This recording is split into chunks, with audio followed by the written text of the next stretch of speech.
Hey, so I'm gonna continue this little project of mine. A bit of a late start today. I was just feeling a little bit tired, but just give me a few seconds, or I guess a few minutes here. I'm just gonna make some tea and I don't know. I guess notify people that I'm live streaming. So I'm just gonna play this random track I came up with. I don't even know how long ago, but I'm just gonna play it on loop while I go get ready and do my thing. So I'll be right back.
Sorry about that. I guess I was gone a little bit longer than I wanted to, but yeah, I'm gonna try and make this actually a really quick stream because I don't wanna. I don't know. I'm gonna try and cut it off at around 10:30ish. So yeah, I don't know. I mean, it's honestly not a big deal. I don't know. This isn't my job. I just do this for fun. Okay, so. Whether or not I'm like, here's the schedule I'm trying to adhere to is I'm trying to do like Monday to Friday at least 8 p.m. to 10 p.m. my time, so I'm not always hitting that mark, but you know, it's fine. It's not a big deal. And I mean, if you're watching this in the future, I mean, probably just turn off the video or just fast forward it a bit until you hear, I don't know, until you hear me working on these things. I don't know. I'm just going to continue what I was doing the other day, so I go through the Classic series and I just clean up those tracks real quick, or clean up those songs, and then I don't know, I'll just take it from there. Yeah, I'll just show you what I mean. So I mean, okay. I'll just show you the folder really quick. So from the Classic series, I found a bunch of MIDI files. I did not create these notes myself. I organized them into their separate individual games, so let's take Megaman 7, because that's the one I need to work on.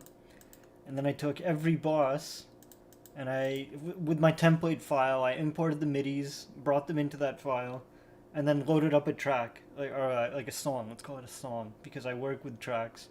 So what I did for each boss is I just laid out that template file as is, so it's going to sound pretty loud or pretty bad. And then, like, so you can consider that the first pass. That's my first pass I did with these songs. So the second pass is to go through this, like, the song. It's so weird to call it song. I'm just gonna say tracks, okay? So, I'm just used to it saying like that. But as you can see, there's a weird mishmash here of green and brown. That's not a good sentence if you're just listening to this. It's the machines I was using. So. Well, let me just play the track right now, so you'll hear it as is. It's gonna sound pretty bad.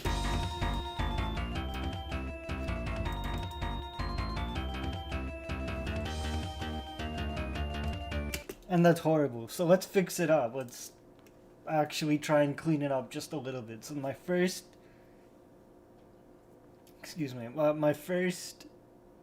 plan of attack, or I guess my first step right here, is to figure out which of these tracks here are wasted, because not all of them are used. It's just filled out because that was my template file. So I know it says 13 here, but it's 14 tracks total. I get 14 instruments to play with, so a lot of it's wasted space. And how do I figure out which ones need to go? Simple. So I guess I could play them. I don't know, I don't want to play the music, it sounds bad. If I click number 13 and I click this all button, nothing gets highlighted. So let's start at the drums, because you know there's going to be drums, and I'll quickly try and fix those.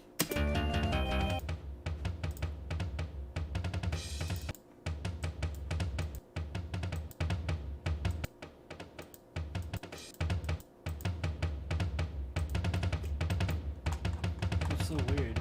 Just give me 1 second. I think the notes got a little bit... Let me try and bring it down like that. I think that sounds better. Yeah, okay, there we go. I fixed it. So that was just the way the notes were imported. That had nothing to do with what I'm talking about. So let's take the drums, for example. You can visibly see... let me just turn on this one, so I don't have to shout.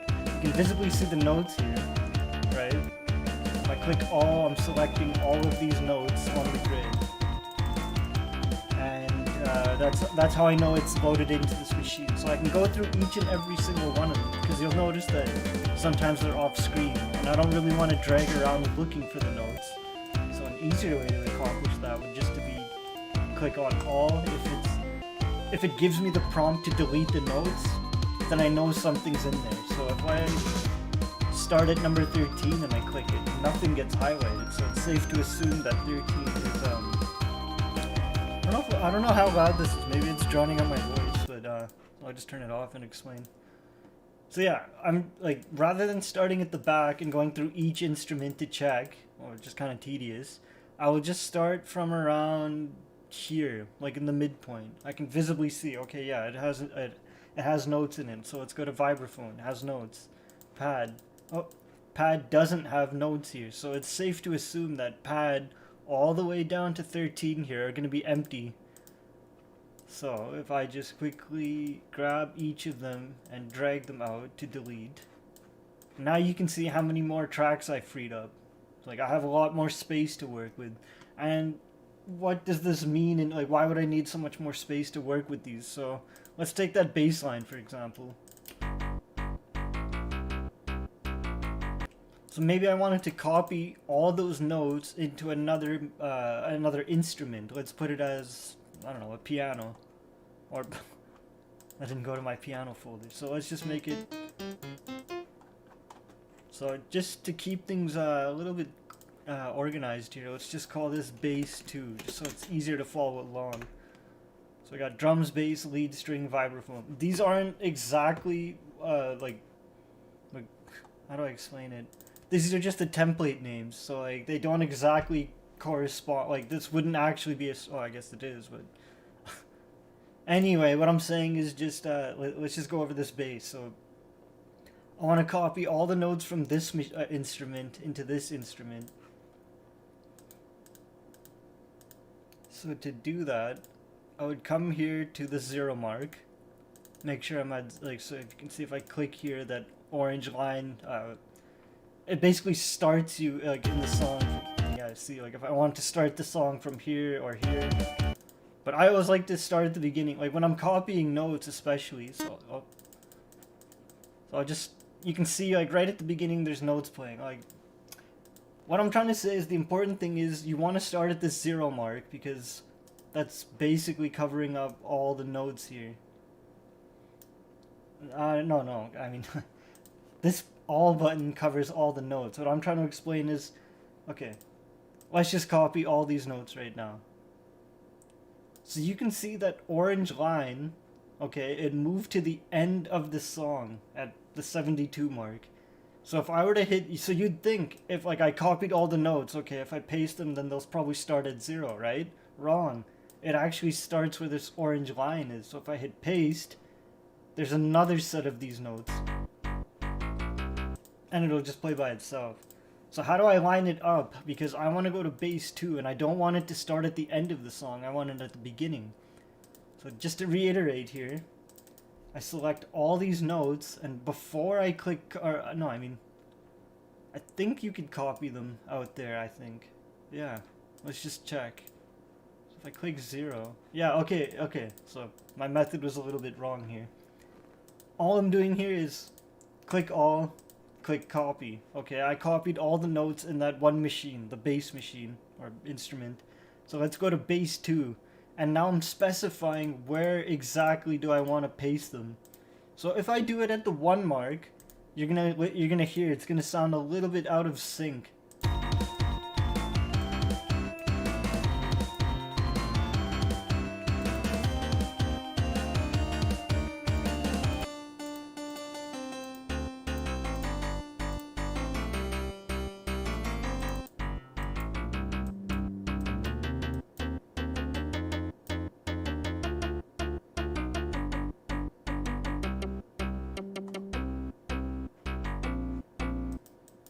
Yeah, I gotta admit something right now. I did not expect that to sound as good, and that's a good technique.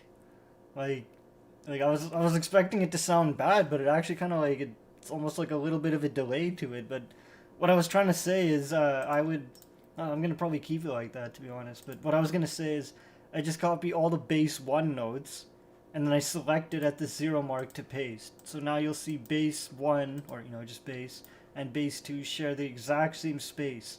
So if I hit play again from the beginning, now they're both playing at the exact same time.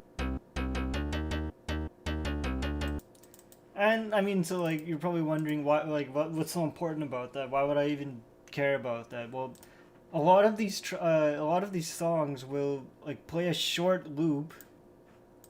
Maybe not short loop, but they're pretty repetitive. Like they repeat. Okay, like this part right here.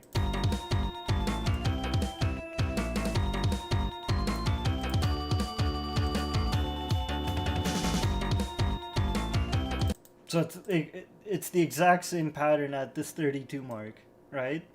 So I can specify, just as I'll just change that bass instrument to something more noticeable. Just a second here. We'll make it this orchestra hit.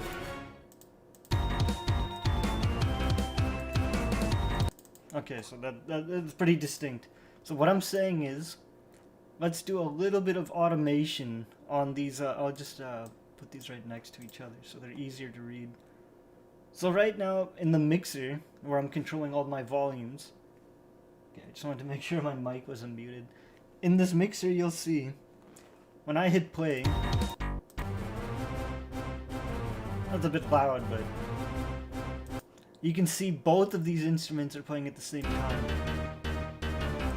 But what if I wanted to change it up a little bit? So what if I wanted to go back to the beginning of the song, okay, at the 0 mark, and I wanted to say, I don't want to hear bass 2, like at the beginning.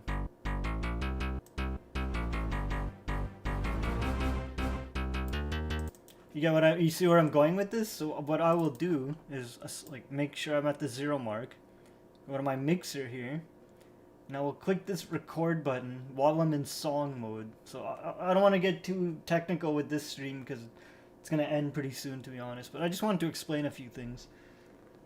So in song mode, like there's a difference. Pattern mode is where I can play with all these patterns. So let's say that bass line again. If I were to do something like this.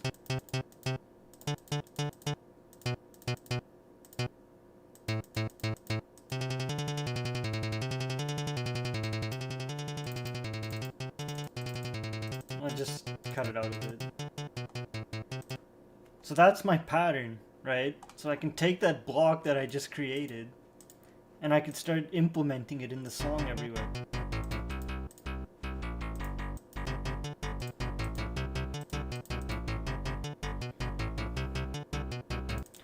So that's the difference between pattern mode and song mode. So in pattern mode, I'm only going to hear these patterns. And in song mode, I'll be hearing all these notes that got imported into these machines. Like when you import the notes into those instruments / machines, they go right into song mode. So you can immediately switch to song mode, hit play, and then, you know, start listening to these Megaman songs. But what I'm trying to get at here is I want to automate the volume of bass number 2, and I want to keep it in song mode, just so it's a little bit easier to work with here. So I'm just going to get rid of that pattern. So what I'm saying is, let's look at the notes of bass. So we already know at the 32 mark, it repeats itself. So what I will do is I'll start at 0.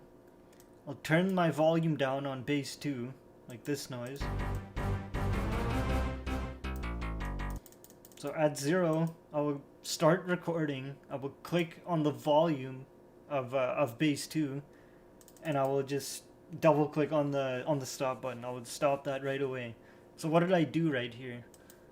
If I come into this automated control section, so just like how we're looking at the notes, right? I'm in this note piano roll view. If I were to go into the automation section, and now if I were to find my mixer, you'll see bass 2 volume has been assigned this little coordinate. You don't have to think of it as a coordinate, just think of it as like a little point.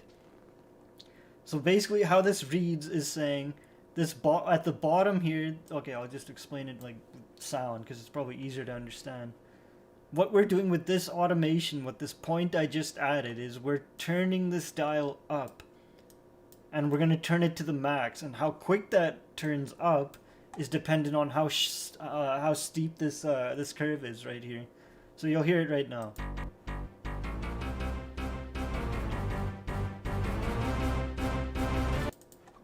You get the idea? So what I'm gonna say is, yeah, so I like to keep one at, you know, like wherever you want it to be zeroed out. So how do I explain it is, until it gets to 8, it won't turn on. And when it does get to 8, it will go all, like from 8 to 12, it will go at full volume. So it might be pretty quick.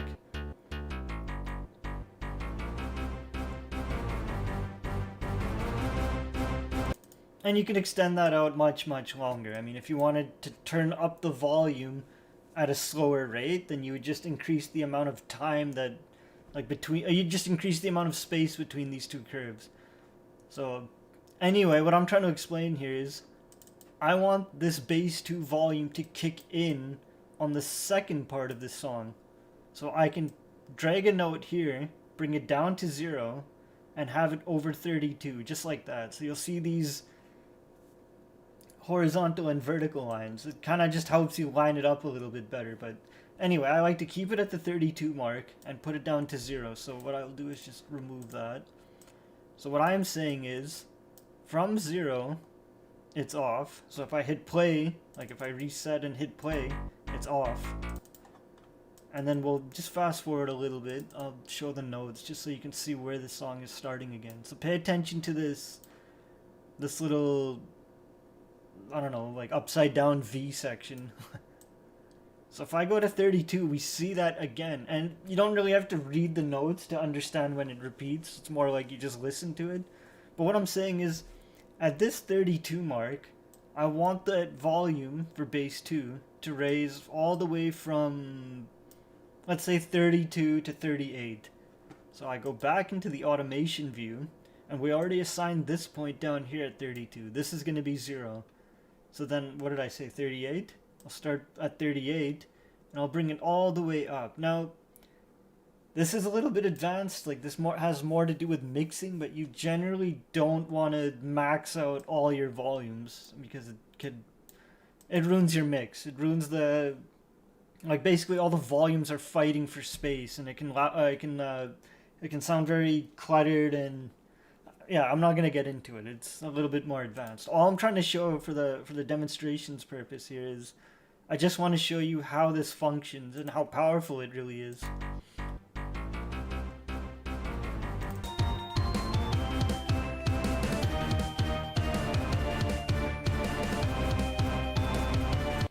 So taking the same space, these, I don't know what you'd call them, 6 bars or something, 6 segments, what I'm going to do is now the opposite. So as bass 2 gets louder, I want bass 1 to get quieter. So how would I do that?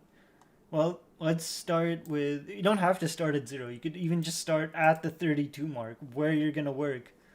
So I'm at 32, and I can see down below at the title here, I'm at 32.1.1. I don't know what the 0.1.1 means, but I'm at 32, just in case I forgot. So what I'll do is I'll click record, and I would just tap this icon to assign it, like to assign it down here. You see what I mean? So this is the volume for bass 1, and this is the volume for bass 2. So what I'm going to say is, I'm going to change one thing, sorry. This bass 2 is way too loud, so I'll just bring it to that midpoint, and it should only go up to about here. Which, if I double click these, it kind of resets to that state anyway. Just for clarity's sake, so like just so it's not so loud and distorted. So here's what I'm gonna do. Like, here's the plan. As the music plays, bass 1 gets quieter, bass 2 gets louder, so they kind of cross over each other. So how am I gonna do that? Well, I already assigned this note or this point to bass 1. So all I have to do is match that same type of angle, that same curve type.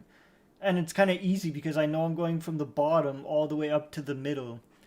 So now if I go to bass volume, or bass number 1, it's already at its max value.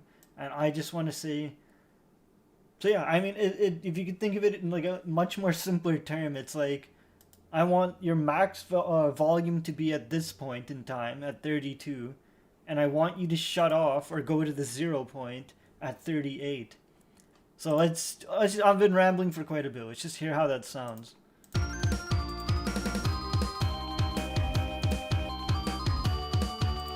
can see it here.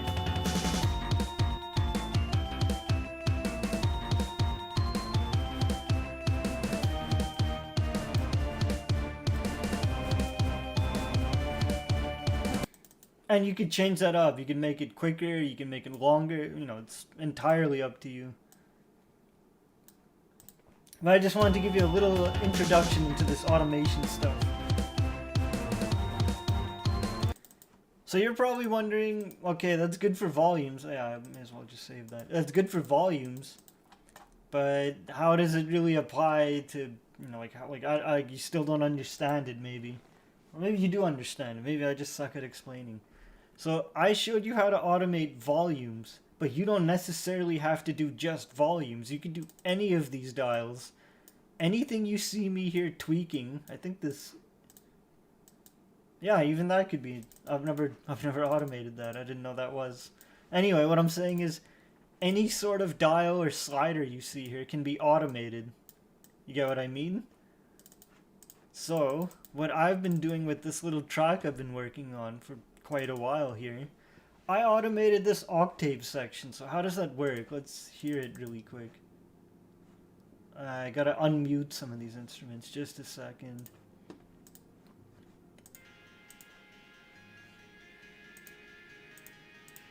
Yeah, just give me 1 second here. I kind of messed up before I was explaining.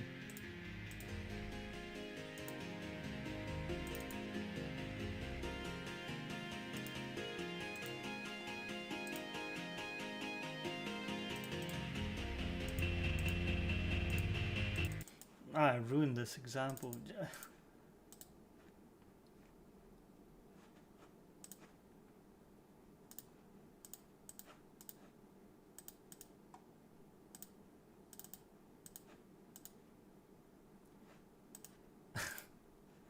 I got nothing to say. I just messed it up. So I'm almost done here.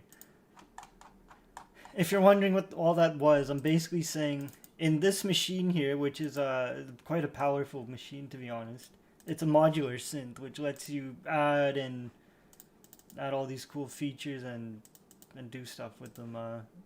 It's a terrible way to explain it. I'm not gonna get too into it just yet. I don't even know what I added, or if it. I'll just get rid of that. I don't think it's important. I don't know. As you can see, I mean, like, it looks very, very confusing. I'm not going to get into any of that. All I'm saying is there's 5 sources. Okay, I'll just play the sound so you can hear it. Okay, let me just restart this. I messed up pretty bad here. I'm doing a terrible job of explaining this. So, what I'm saying here...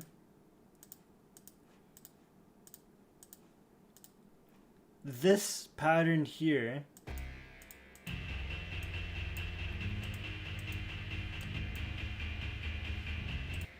is actually made up of these 5 instruments right here. They're all played together with these patterns. And like, okay, so it's kind of a weird thing to say. I'll go back to this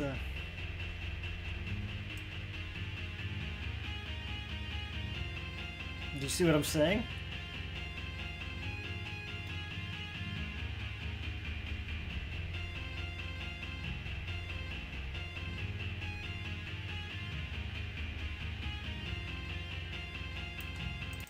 So, that's kind of a bad example to show, but how does it work? Like, how did I actually use that as a, like, you know, like as a practical example?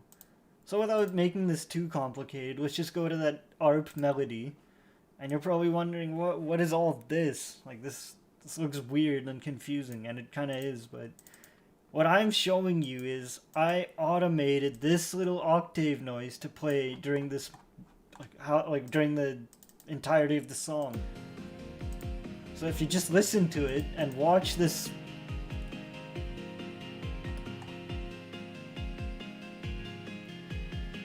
It's a really handy tool, like technique for, I don't know, just listen to it. You'll kind of pick up on what I'm trying to explain. It gets higher and higher and higher.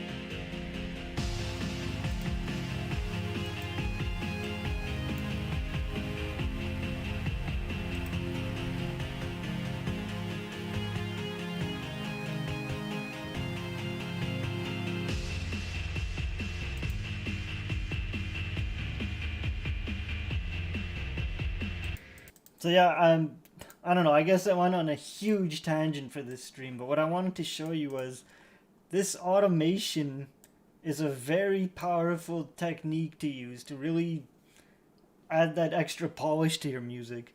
So instead of me, like, let me put it this way. Instead of me coming into here, oh, it's a weird buzzy noise. So instead of me, so like, let's say this starts at F2, okay? When I, like, that's the bottom octave. If I were to shift it up one octave, it'd be the exact same as me taking it up to F3, okay? But rather than creating all these separate patterns with those kinds of variations, you know, like F2, F3, F4, F5, all I did was I took this octave meter, this dial on the little arpeggiator that I've been using, like this. That's, yeah, I can't really hear it. This, like, if I change these, it changes too.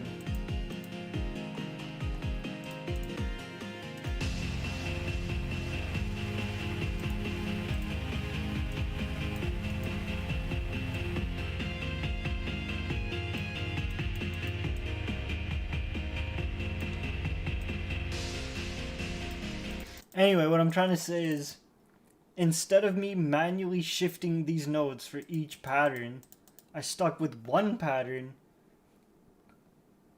and I automated the little octave dial. So it kind of just, it basically shifts those notes up and down for me. It's like a really handy tool to make it sound like, well, to make it sound more complex than it really is. Because the bass noise, let's just take that pattern. Without any of the, you know, the additional stuff here. If I just go to a new track, load up a quick piano. You gotta understand, like, I'm obsessed with these pianos. That's how I started making music. So it's like a really, like, my habit personally is I will always just listen to something on piano first to see if I like it. And it's not sounding too good. But let's just hear that, let's just hear this pattern.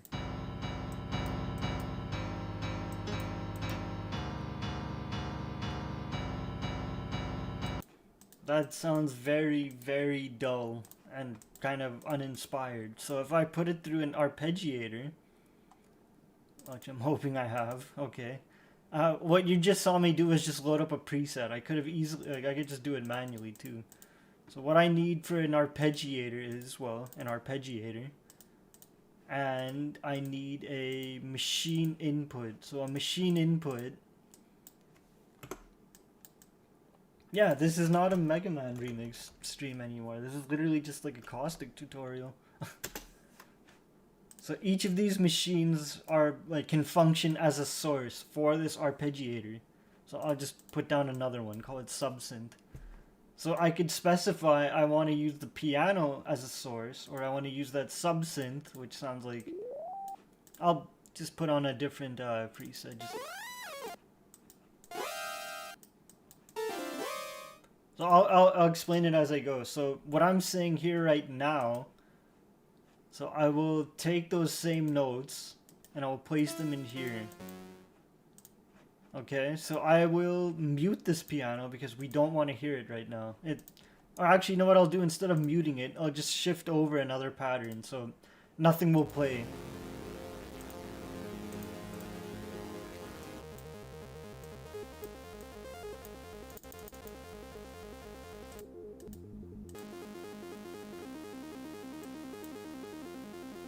Let me turn down the rate a little bit just so these patterns are a little bit more noticeable.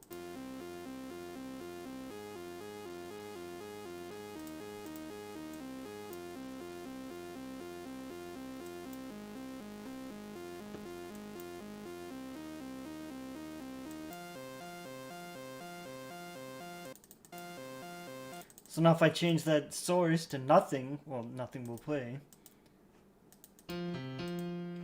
Also, I have to click this little button so it sends these notes to play on this machine. See? Look, no patterns in it, but it's still playing those notes. So here's the cool thing now. We can actually kind of, it's a little bit of a weird trick, but it's like, I want Okay, let me explain it this way. Those are my notes. Okay? And then here's the same pattern, like those same set of notes, but just in the piano. So what happens if I play them together?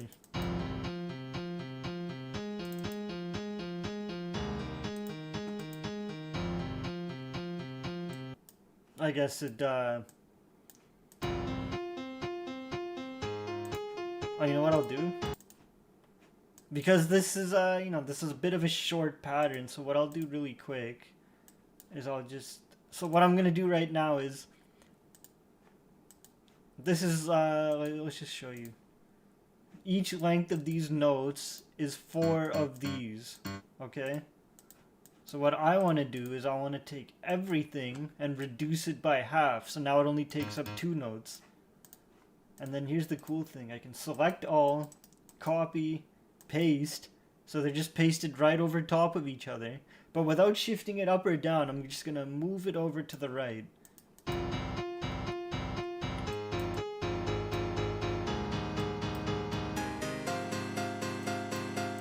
Yeah, I'll just turn up the octave so it doesn't sound like so bad.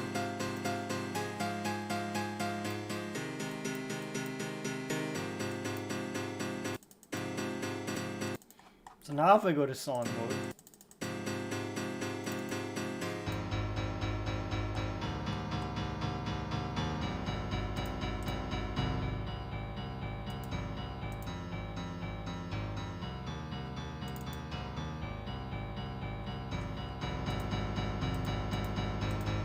this is a horrible example, but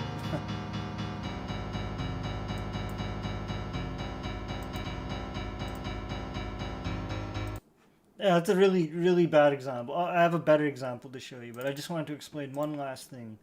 If I do another machine input, and we do that subsynth, now we can send the notes in here to both of these machines.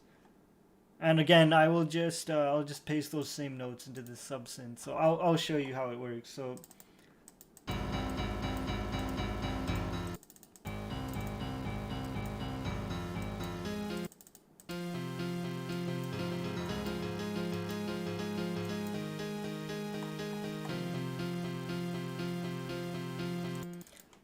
So to show you, I don't know, that was a horrible example, but a little bit more advanced is, so taking into account what I just explained, right? These are 5 machines now that I'm sending these nodes to.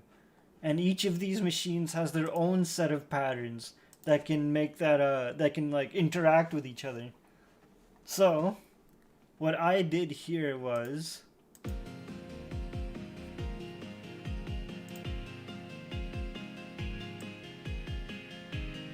Okay, so I changed the, I don't even remember what I did.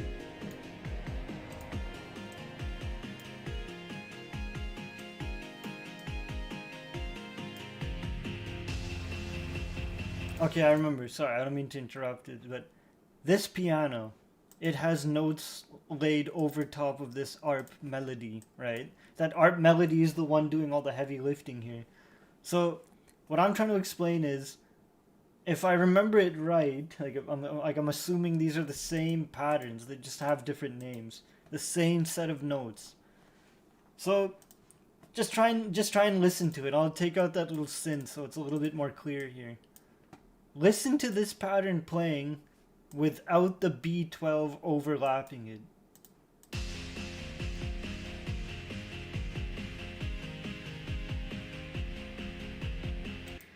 Now hear it with the B12 overlapping it. It sounds so much more like punchier, or like it just sounds different.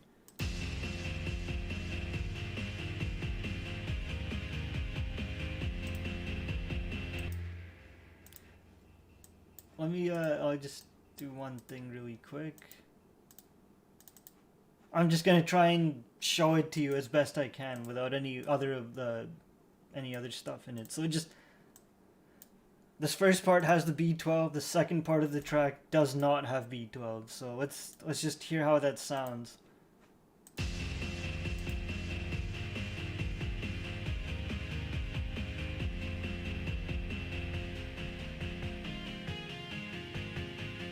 And of course, I still messed it up. The reason it won't sound the same is because, okay, let me just... So right now, at this 16 mark, it's at the bottom here.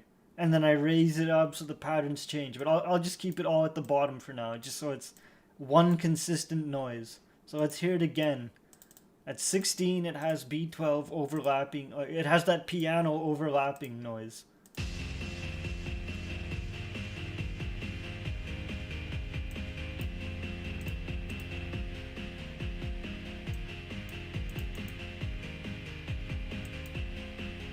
Can you kind of hear that? Like, can you hear the difference in here? Like, with the piano overlapping, it's like the piano itself is just this.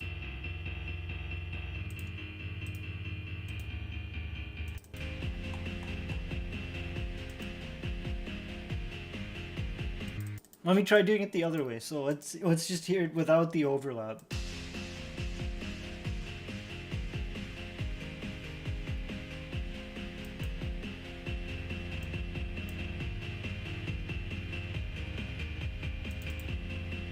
So, I don't know. I hope that it's a little bit clear, like a clear explanation of what I was trying to demonstrate. But yeah, I guess this is not a Mega Man live stream at all. This is more of just a Caustic tutorial stream. But just to reiterate a few things we went over.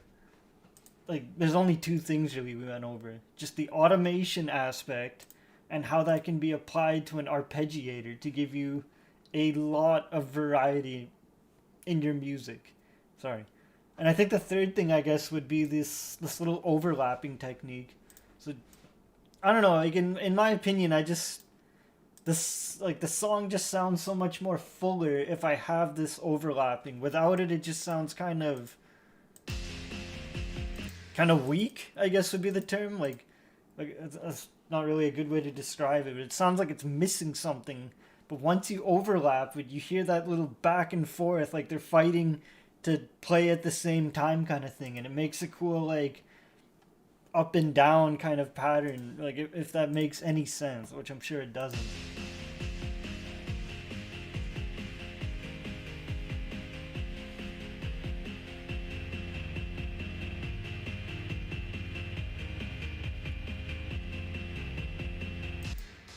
So yeah, I think I'm gonna end the stream here. It's already 10:30, and I gotta get to sleep. Like, I don't know.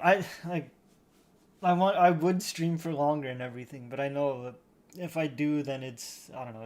It's not gonna be good for me. So I'll continue this tomorrow. I probably won't turn it into like a tutorial. I don't know. I guess I was just a little bit excited to explain what I was doing and got a little bit carried away with it. That's okay. But yeah, the plan is pretty much going to be the same for tomorrow, I guess. That I'm going to shoot for 8 p.m. to 10 p.m. or maybe 8 p.m. to 10:30. Let's see where it goes. But yeah, I mean, I kind of, like, I've been feeling like this project's been helping me a lot, and I might do the rest of this week for Caustic, like this music stuff. And I'm thinking next week I might try to do the 3D modeling stuff again, but honestly, this is my problem. Like, once I do a little bit of music, it kind of just, like, I just get so deep into it. It just kind of, like, I don't really feel like modeling anymore. I kind of just feel like working and working and working on these things. But I'm trying to strike a balance because I do have an idea for this project, and it requires both the music to be done and these little 3D model diorama things I'm working on. So I don't know. No concrete schedule for now. Let's just see what happens and where it goes. But yeah, I don't know. I guess this is a really off-topic live stream, and it was a very quick one, to be honest. But yeah, I don't know. This is like, this music app I've been using has actually been, like, I don't know. It's a really powerful little tool, to be honest. But I don't know. Maybe later, after this little project's done, or in between it, I will try to do more of these little live streams where I just try to explain what I'm doing and give you examples. But yeah, honestly, I mean, it's a really fun hobby to get into. I mean, like, what I like about this app specifically is just how simple the interface is. It's just so, like, it's like playing with a toy. Like, I feel like a kid, to be honest. Like, all these colors, you know, they're nice and vibrant, and it's just all these sliders I'm playing with that do different things. It's really fun. So I would definitely recommend getting into Caustic. And I don't know, I guess if you're stuck on something or if something's not making sense, you could always ask me, because I've been using this thing for like the last 4 or 5 ish years, something like that, maybe 6 now. But yeah, with that being said, I'm not an expert. I don't really know everything about it, but I'd be more than happy to try and help you out. And maybe I could just do one of these streams where, you know, people on chat start asking questions, or, you know, I have like a list of topics to go through that I want to show.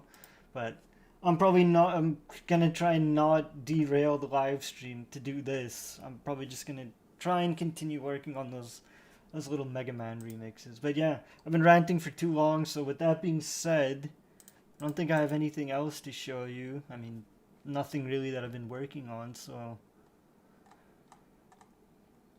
yeah, I think I'm just gonna end it here, to be honest. So yeah, I don't know if anyone's watching this right now or if you're watching it in the future, but I guess thanks for watching. And like always, if you have any questions, feel free to ask me, because I don't know, I see myself doing this for quite a bit of time, so I don't know, it's